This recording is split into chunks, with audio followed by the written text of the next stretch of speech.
अनमोल मोती कार्यक्रम में आपका स्वागत है। ओम शांति।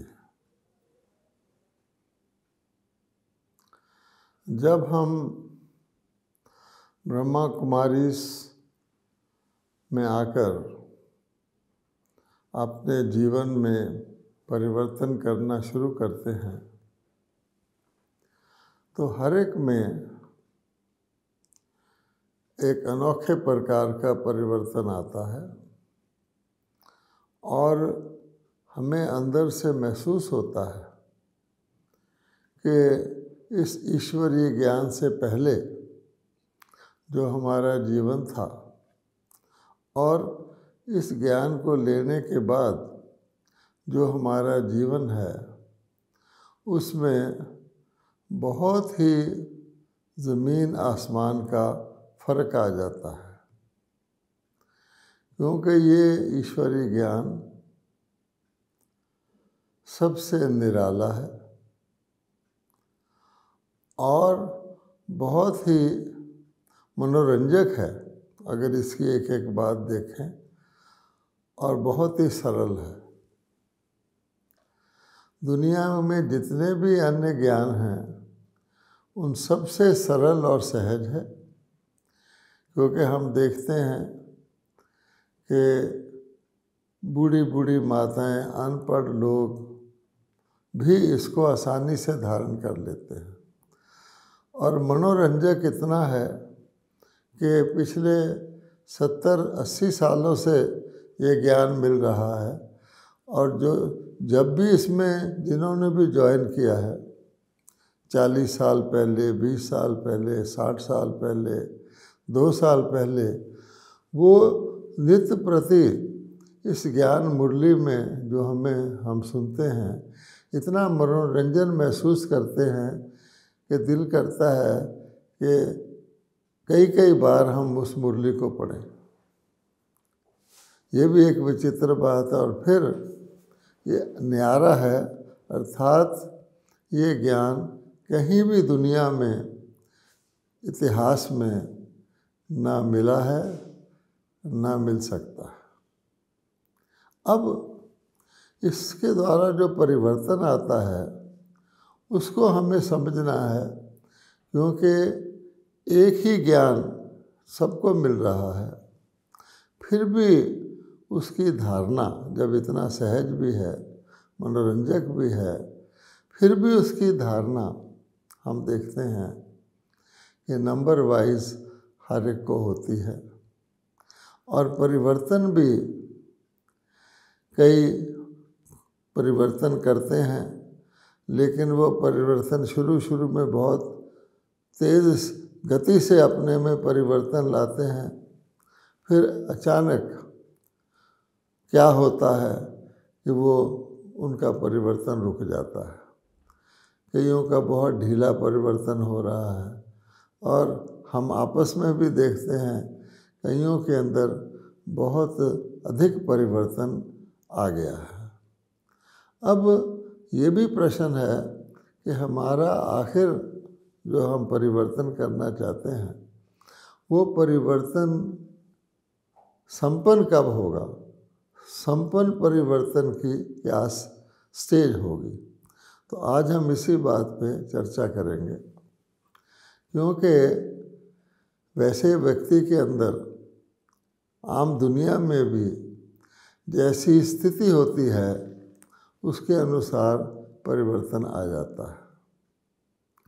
अब हम देखेंगे कोई भारतवासी किसी विदेश में जाके रहने लगता है, तो जब वो वापस आता है तो भारतवासी देखते हैं उसके रहन सहन, तौर तरीके, खान पान, मिलन जुलन में फ़र्क आ जाता है।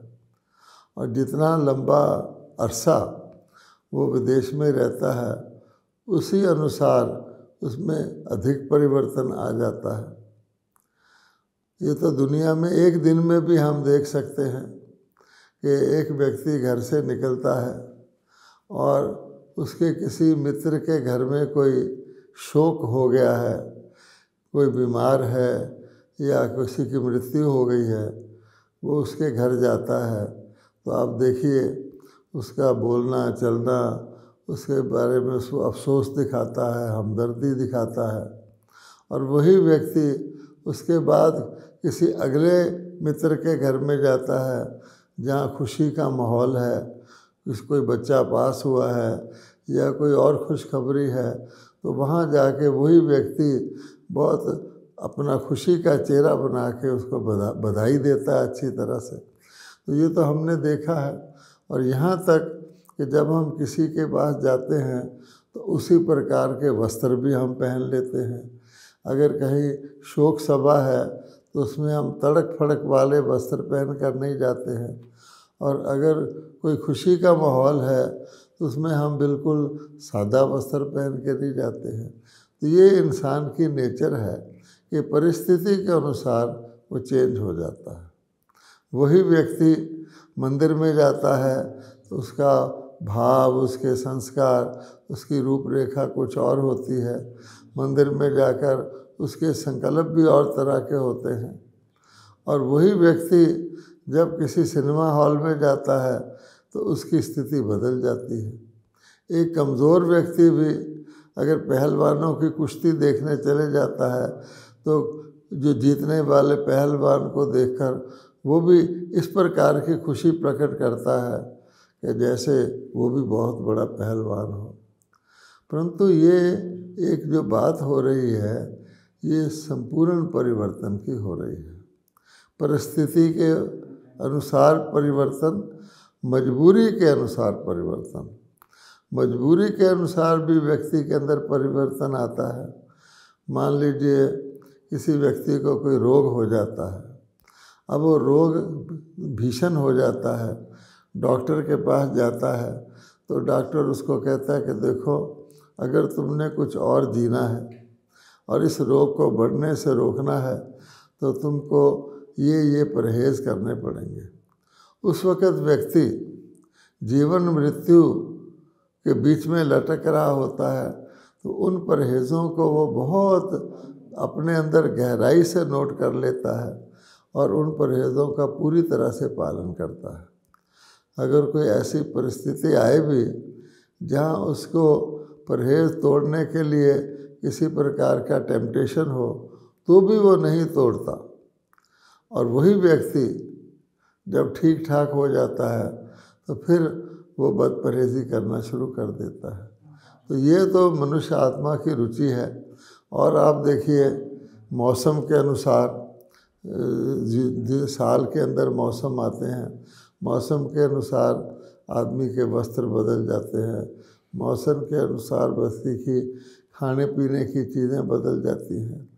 जून के गर्मी के महीने में कोई मूंगफली खाना पसंद नहीं करता, लेकिन दिसंबर के अंदर उसको मूंगफली खाना अच्छा लगता है।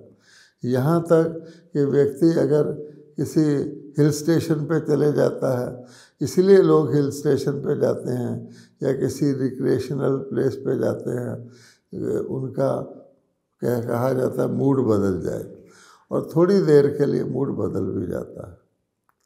परंतु हम क्या देखते हैं कि जब व्यक्ति वापस आता है तो उसको और ही ज़्यादा डबल मेहनत करनी पड़ती है।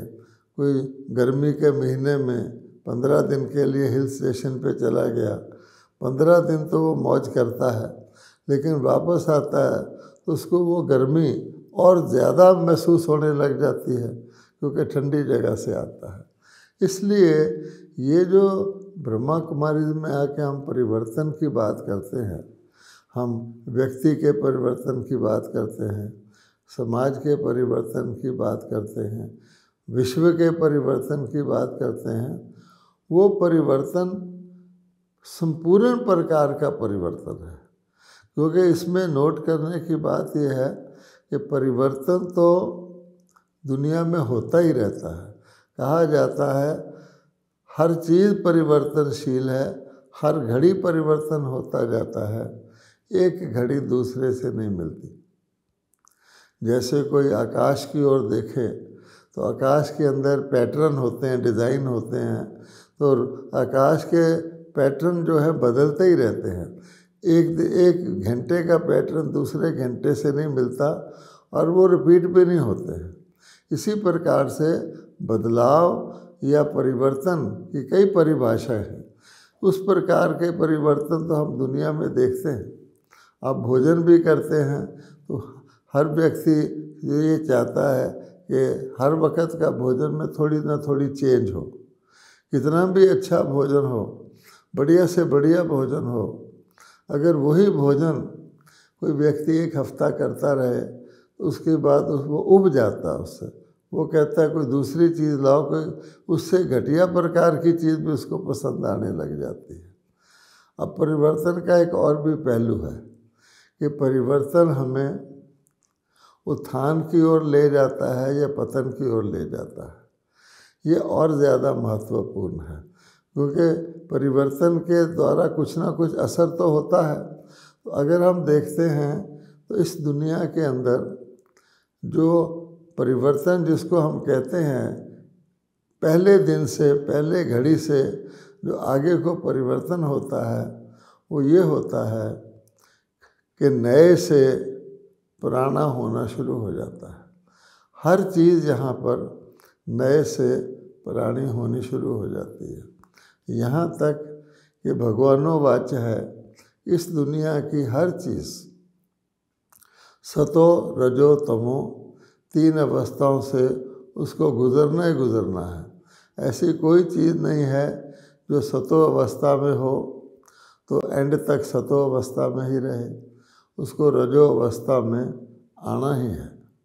और ऐसा भी नहीं कि वो रजो में आ जाएगी तो सदा रजो में ही रहेगी। रजो अवस्था की भी सतो अवस्था होती है और उसके बाद रजो अवस्था धीरे धीरे धीरे तमो अवस्था की तरफ चली जाती है। जब तमो अवस्था आ जाती है तो फिर तमो से तमो प्रधान की तरफ चली जाती है। यानी यूँ कहें कि बहुत स्लो स्पीड पर, पता भी नहीं लगता, हर चीज़ नई से पुरानी होती जाती है। अगर हम अपने आप को ही देखें, अगर हम कोई भी व्यक्ति शीशे में अपने आप को देखता है मिरर में, तो वो समझता है कि जैसा मैं कल था वैसा मैं आज हूँ।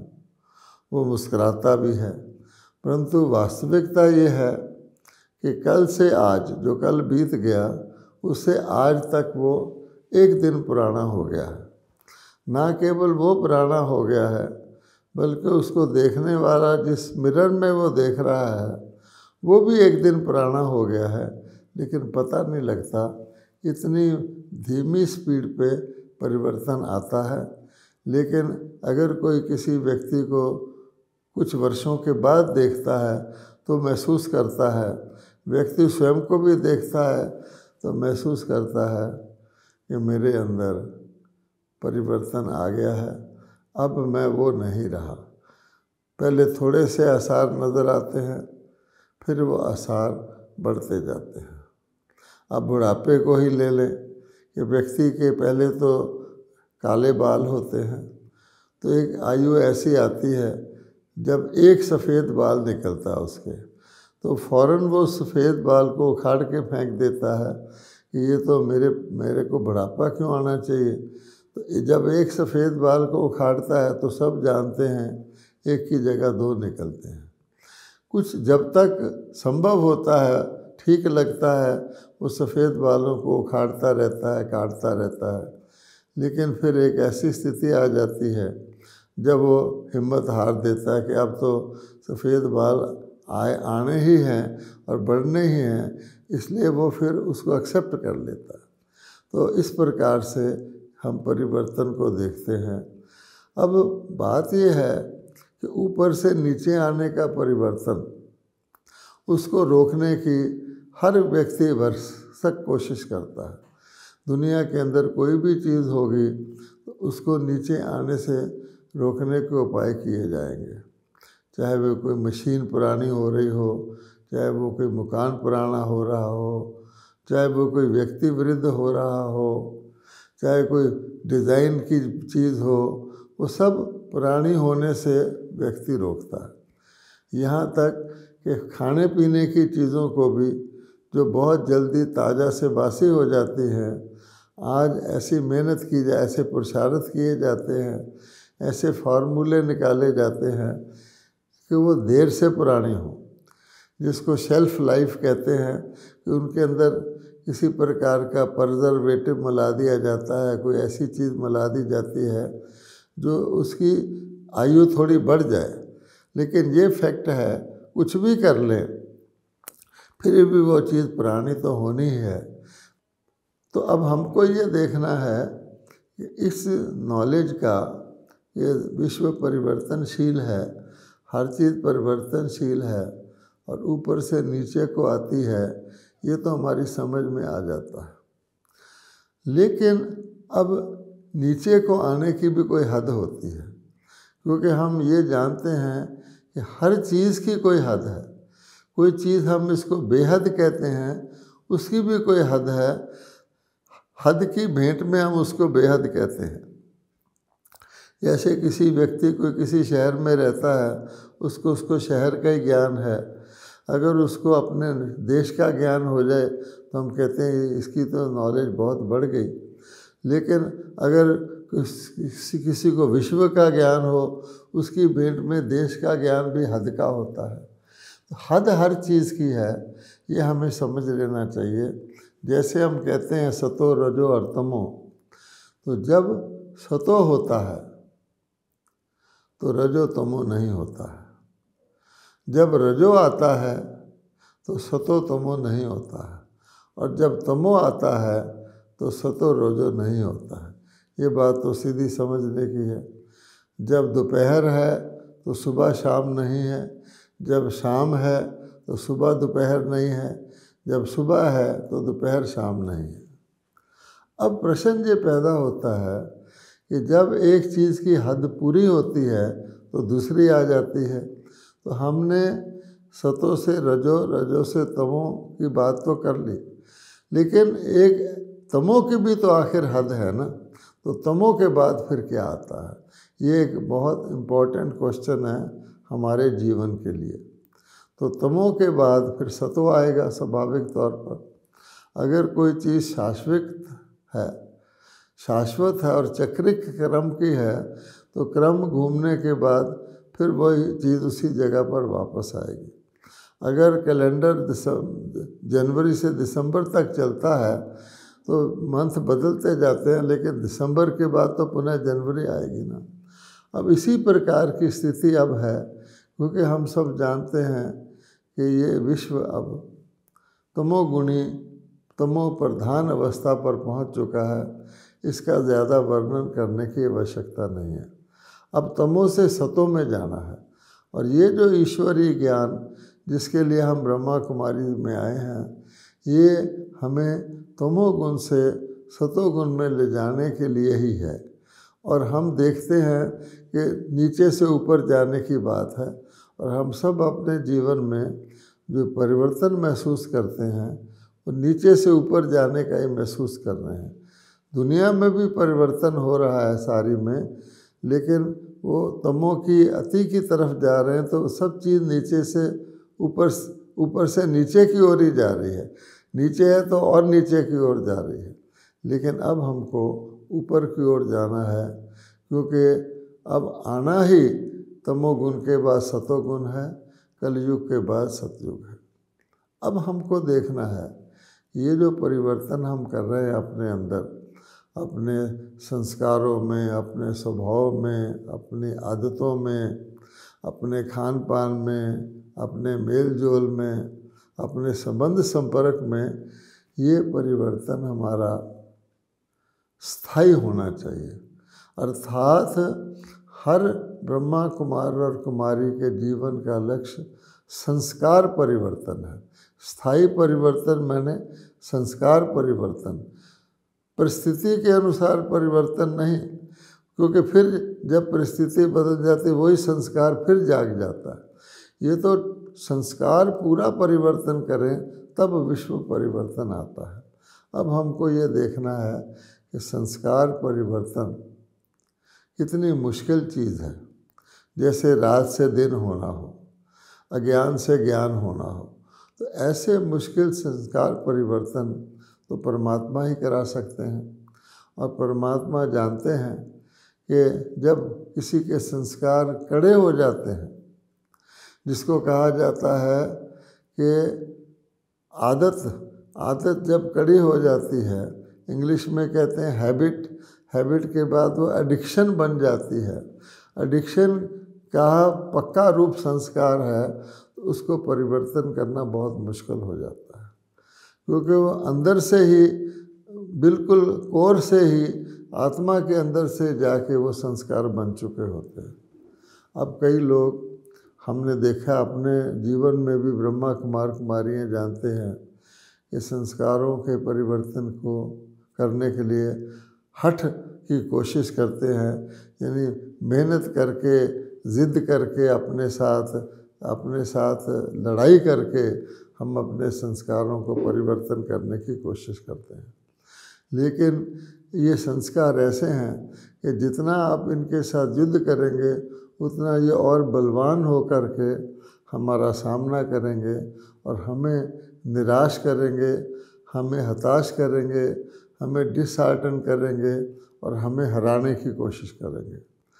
दूसरा, कई बार हम ये गलती करते हैं कि अपने संस्कार को अच्छी तरह से, उसको हम कहते हैं प्रयोग कर लो, कि उस संस्कार को इतना इस्तेमाल कर लो कि हम थक जाएं, ऊब जाएं उससे, तो शायद संस्कार परिवर्तन हो जाएगा। ये भी एक प्रकार का ठीक तरीका नहीं है। आप जानते हैं कि कई लोग चाय पीना छोड़ना चाहते हैं, तो वो कहते हैं चलो आज मैं इतनी चाय पी लेता हूँ कि मेरा मन चाय से सदा के लिए ऊब जाए। और सचमुच ऐसा ही होता है। वो चाय बहुत सारी पी लेता है, उसके बाद उसका दिल करता ही नहीं चाय पीने को, उसका पेट भर जाता है, जैसे कहते हैं मन भर जाता है। लेकिन कुछ समय के बाद उसकी चाय पीने की फिर इच्छा होती है। कारण क्या है कि हमने बार बार एक्स्ट्रा चाय पी करके उस संस्कार को और पक्का कर दिया है। तो किसी भी गड्ढे को खोदोगे तो जितना खोदोगे उतना वो गहरा हो जाएगा। तो एक्स्ट्रा चाय का एक कप पीने से भी हमारा चाय पीने का संस्कार पक्का होता है। ऐसे नहीं कि हम उससे उब जाते हैं। ये सब का अनुभव है। दूसरी बात, व्यक्ति को अपने संस्कारों का पता होता है कि मेरे अंदर ये खराब संस्कार हैं, लोगों को भी पसंद नहीं आते, अंदर से मुझे भी पसंद है, लेकिन वो उसकी दुखती रग होती है। अगर किसी चोर को चोर कह दिया जाए तो उसको बहुत दर्द होता है। इसलिए हमें ये परमात्मा ये भी जानते हैं कि मेरे बच्चों, मेरे पास जो आत्माएं आती हैं वो अति तमो प्रधान आती हैं। इसीलिए परमात्मा को धोबी भी कहा जाता है कि वो मैले कपड़े धोते हैं। परमात्मा को डॉक्टर भी कहा जाता है क्योंकि रोगियों का इलाज करते हैं। तो परमात्मा जानते हैं कि जैसे एक डॉक्टर अच्छा जानता है इस रोगी के ऊपर कितने जख्म हैं, और वो इस प्रकार से उसका उपचार करता है कि उसको कम से कम दर्द हो, बल्कि दर्द हो ही ना और वो ठीक हो जाए। और रोगी भी ऐसा ही पसंद करता है। इसलिए हमें आपस में भी और अपने आप से भी, अपने मन से भी कभी ये नहीं कहना चाहिए ऐ मेरे मन तू कितना ख़राब है। कई बार मैंने तुम्हें समझाने की कोशिश की ये ना कर और तू करता है। या किसी दूसरे पुरुषार्थी को हम कह देते हैं 100 बार तुझे कहा गया तू तो बदलता ही नहीं। और कभी कभी हम ये श्राप भी देते हैं तू तो कभी बदलेगा ही नहीं। तो भगवान कहते हैं ऐसा काम नहीं करना। नाजुक कपड़े को भी धोया जाता है, जो फटा हुआ कपड़ा होता है या बहुत कमज़ोर, उसको बहुत तरीके से प्यार से धोया जाता है। उसको थपकी भी नहीं, थापड़ी भी नहीं लगाई जाती, तोड़ा मरोड़ा भी नहीं जाता, उसको खाली डुबो करके निकाला जाता है। इसलिए मन को भी अपना मित्र बनाकर प्यार से अपनी खराब आदत को भी जानते हुए, दूसरों की खराब आदत को भी जानते हुए, परमात्मा बड़े प्यार से परमात्मा कहते हैं देखो मैं तुम्हारे अवगुण देखता ही नहीं, तुम्हारे अवगुणों को अंदर धारण भी नहीं करता, वर्णन करने तो दूर की बात है। केवल जो गुण तुम धारण करते हो मैं उनको ही देखता हूँ। तो कई बार हम अपने आप भी परमात्मा को याद करते हैं तो कोसने लग जाते हैं, हे भगवान तुमने हमें इतनी शिक्षा दी, इतना ज्ञान दिया, रोज़ देते हो, बरसों से देते हो, परंतु मेरे में तो बहुत थोड़ी सी चेंज आई है। तो भगवान कहते हैं, हम भगवान के आगे भी ये सोच अपने आप को गिल्टी फील करके ले जाते हैं कि परमात्मा क्या कहेंगे, तुमको इतना ज्ञान दिया, इतनी समझ दी, तुम बदलते ही नहीं। लेकिन परमात्मा ने हमको बहुत दयालु कृपालु हैं, बताया है कि मैं तुम्हारे अवगुण देखता ही नहीं, मैं तो केवल जो गुण तुम्हारे अंदर धारण होते हैं उनको ही देखता हूँ और उन गुणों को ही बढ़ाता हूँ, उनका ही सृजन करता हूँ।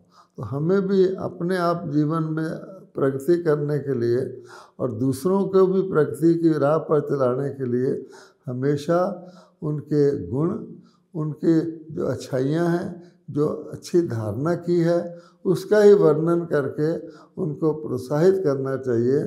क्योंकि अवगुण बोलना, अवगुण देखना एक तो हमारे लिए भी हानिकारक है, हमारा अवगुण देखने का संस्कार बनता है, दूसरे इससे किसी का सुधार नहीं होता।